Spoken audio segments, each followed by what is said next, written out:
Hello everyone, so welcome back to another video. So guys, आज ना हम बात करेंगे जेके पीएसआई और फाइनेंस अकाउंट असिस्टेंट के एस्पिरेंट के साथ, जो कि इस डाउट में फंसे हुए हैं कि सर हमें किस एग्जाम की तैयारी करनी चाहिए, क्योंकि आप सभी को पता है इन दोनों की एग्जाम डेट जो है वो आउट हो गई है। जिसमें आपका account assistant exam 15th of November को है और जेके पीएसआई का 29th ऑफ नवंबर को है। सिंपली 2 हफ्ते का ही गैप है। अब बच्चे इसी डाउट में कि सर क्या हम दोनों एग्जाम्स की तैयारी इकट्ठे करें, क्या सर हमें दोनों में से किसी एक को चुनना चाहिए। देखो, मेरा आंसर सिंपल है कि आपको ना किसी एक एग्जाम को ज्यादा प्रायोरिटी देनी पड़ेगी। आपको पता करना पड़ेगा किस एग्जाम के लिए आप बने हो, किस पोस्ट के लिए आप बने हो और कौन सा आपका स्ट्रॉन्ग पॉइंट है। प्रॉपरली जितने भी की फैक्टर्स है जो आपकी सिलेक्शन के लिए एक तरह से इंपॉर्टेंस रखते हैं, वो मैं आपके इधर डिस्कस करने वाला हूँ। उसके बाद जरूर डिसाइड करना, जरूर इसके ऊपर सोचना कि कौन से एग्जाम की आपको तैयारी करनी चाहिए। देखो गाइस, बात करते हैं जेकेपीएसआई की। जेकेपीएसआई आप सभी को होता है, लगभग लगभग 1.5 2 साल आपको ये फॉर्म फिल हुए हो गए हुए। काफी देर के बाद एग्जाम होने जा रहा है। बच्चे बड़ी अच्छी तरह से पहले तैयारी कर रहे थे, फिर बीच में उनकी कंसिस्टेंसी टूट गई थी, जिस कारण एग्जाम डिले होते जा रहा था, लेकिन अब उनके सामने एग्जाम डेट है। दूसरी बात करते हैं अकाउंट असिस्टेंट की। यार, अकाउंट असिस्टेंट अभी लास्ट ईयर हमने नवंबर दिसंबर में फॉर्म फिल किया था और अब साल के अंदर अंदर ये रिक्रूटमेंट ओवर हो जाएगी। अब देखो, मेन चीज, सबसे पहली मेन चीज आती है यार, दोनों एग्जाम्स में ना, अगर मैं बात करता हूँ जेके पीएसआई और फाइनेंस अकाउंट असिस्टेंट की, दोनों एग्जाम में सबसे पहले मैटर करता है यार एज क्राइटेरिया। आपको पता है जेके पीएसआई का जो एज लिमिट रखेगी दैट इज 28। मतलब आपका कंपटीशन सिर्फ और सिर्फ 28 साल की उम्र तक ही कैंडिडेट्स के साथ है। लेकिन उधर ही अकाउंट असिस्टेंट में 40।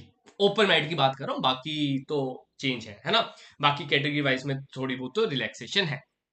अब आप सब इधर से भी एस्टिमेट लगा सकते हो, जेके पीएसआई में फॉर्म फिल कम हुआ, अकाउंट असिस्टेंट में फॉर्म भी ज्यादा फिल हुआ। जेके पीएसआई का लास्ट टाइम से अगर सिलेबस देखा जाए, जो इससे पहले रिक्रूटमेंट हुई थी, उससे सिलेबस टोटली चेंज है।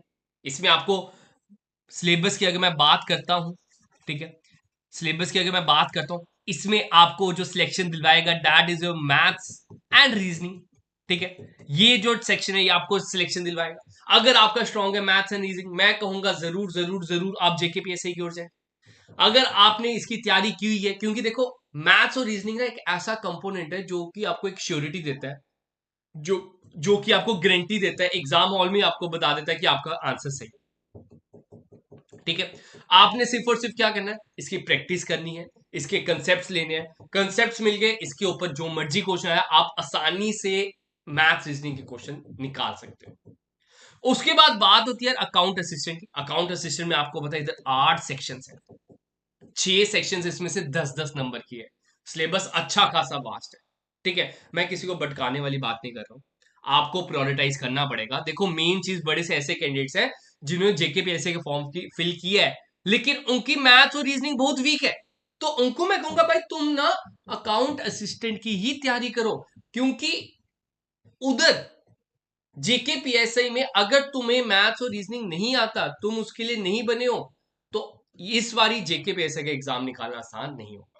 क्योंकि आपको पता है, इसमें भी मैथ्स आपको 2 सेक्शन से पूछी गई, एक क्वांट है और एक मेंटल, एक आपकी मैथमेटिक्स रखी गई है ना, जिसमें आपकी ज्योमेट्री डाल दी है, आपका ट्रिग्नोमेट्री है, आपका जो मेंसुरेशन है। तो ये चीज अगर आपको आती है, आपने ये पढ़ी है, आपने कभी सीजीएल, एक तरह से सेंट्रल लेवल एग्जाम की तैयारी की है, तो आप जेके पीएसआई को इजीली क्वालिफाई कर सकते हो, ये मेरा मानना है। देखो, बाकी कुछ कंपोनेंट्स कॉमन भी है, लेकिन अगर देखा जाए ना, सिंपली 30 to 40% ही कॉमन है। आप दोनों की तैयारी इकट्ठे करना मुझे नहीं इधर पॉसिबिलिटी दिख रही। नो डाउट आप इनमें जेकेपी कांस्टेबल को जोड़ सकते हो, क्योंकि जेकेपी कांस्टेबल में क्या हो सकता है, अगर आप जेकेपी एस और जेकेपी कांस्टेबल करते हो, तो वो दोनों इकट्ठे आप तैयारी कर सकते हो, क्योंकि दोनों की जीके थोड़ी बहुत सिमिलर आ जाएगी, आपकी कंप्यूटर सेक्शन सिमिलर आ जाएगी, इंग्लिश सेम आ जाएगी। ठीक है, आपका मैथमेटिक्स सेम आ जाएगा, उसमें मेन चीज है ना, मैथमेटिक्स कंपोनेंट भी है जेकेपी कांस्टेबल। जेकेपी कांस्टेबल आप एफएए के साथ भी इकट्ठे तैयारी कर सकते हो।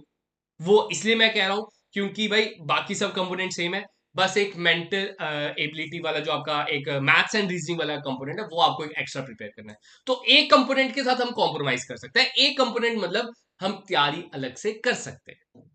लेकिन अगर आप कह रहे हो कि भाई मैं जेकेपी एसआई और फाइनेंस अकाउंट असिस्टेंट की दोनों इकट्ठे तैयारी करूं, सर सुबह सुबह मैं अकाउंट असिस्टेंट की तैयारी करूं, शाम को मैं जेकेपी एसआई की तैयारी करूं, तो वो मुझे सही बोलूं एक सही डिसीजन नहीं लग रहा आपका।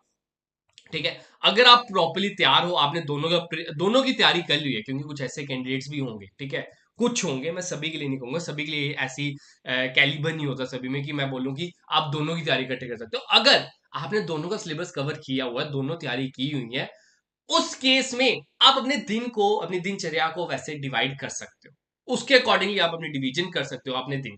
ठीक है, क्योंकि अगर आपने दोनों को प्रिपेयर कर चुके हो, क्योंकि देखो मैं ये नहीं कहूंगा यार अगर आप अकाउंट असिस्टेंट की तैयारी करो तो आपकी सिलेक्शन पक्की हो जाती है, ऐसा कुछ नहीं है। आप जेकेपीएससी की तैयारी करते हो आपकी सिलेक्शन पक्की हो जाती है, एक लक भी मैटर करता है ना। नो डाउट योर डेडिकेशन, आप कितना कैलिबर रखते हो, कितने कंसिस्टेंट रहते हो, कितनी अच्छी तरह तैयारी करते हो, वो तो डिपेंड करता है आपके हार्ड वर्क और स्मार्ट वर्क पे। लेकिन साथ में कुछ परसेंटेज एक लक का भी होता है, तो उस चीज के कारण ना, इस चीज को लक को ध्यान में रखते हुए ना, बड़े से कैंडिडेट्स कहते हैं कि यार सभी एग्जाम्स की तैयारी कर लो कि कहीं ना कहीं तो हम अटक ही जाएंगे। तो ये क्वालिटी ना, मैं कहूंगा 1% एस्पिरेंट्स में ही होता है, सभी एस्पिरेंट्स के लिए क्वालिटी नहीं होती। तो ये अपने में आप डिसाइड करो कि मैंने अकाउंट असिस्टेंट के लिए जाना है कि जेकेपीएससी के लिए जाना है। फाइनेंस अकाउंट असिस्टेंट की तो मेरे एंड से क्लासेस चल रही हैं, रोज रात को लाइव सेशन चल रहे हैं। जेकेपीएससी की मैं बहुत जल्द स्टार्ट कर दूंगा, 15 अगस्त तक मुझे टाइम दो। आपकी इधर मैथमेटिक्स के इधर प्रैक्टिस सेशंस में इधर स्टार्ट करवा दूंगा, प्रॉपर्ली आपको रिवाइज करवा दूंगा एग्जाम से पहले पहले। इसी तरह डेली बेसिस पे ना आपके टेस्ट भी हमारे कोर्स में अपलोड हो रहे हैं। हम आपको वीक में एडवांस में स्टार्टिंग में बता देते हैं कि आपका पूरे इस हफ्ते किस चीज का टेस्ट रहने वाला है। जैसे कि आप सब देख सकते हो, ये पूरा वीक हम आपकी जीके सेक्शन को डेडिकेट करने वाले हैं, जिसमें आपका ये अकाउंट असिस्टेंट का प्रॉपर्ली इस हफ्ते का शेड्यूल है और जेके बेस के इस पूरे हफ्ते का शेड्यूल है। प्रॉपर्ली आपको एग्जाम ओरिएंटेड जो न्यू पैटर्न क्वेश्चंस डाल रहा है जेके एसएसबी, वो मैं इधर डाल रहा हूँ। ऐसे ही यार आपने भी अपना एक शेड्यूल बनाना होता है। हफ्ता जब स्टार्ट होता है, जैसे सैटरडे संडे जैसे ही आता है, उससे पहले आपने एक प्रॉपर शेड्यूल बना लेना है, एडवांस में तैयारी करना स्टार्ट कर देने की यार हाँ इस हफ्ते मैंने क्या क्या कवर करना है। ये नहीं है यार बैठ गए आज मन कर रहा है ये पढ़ने का तो ये पढ़ लेते हैं, ठीक है, ऐसा नहीं होता।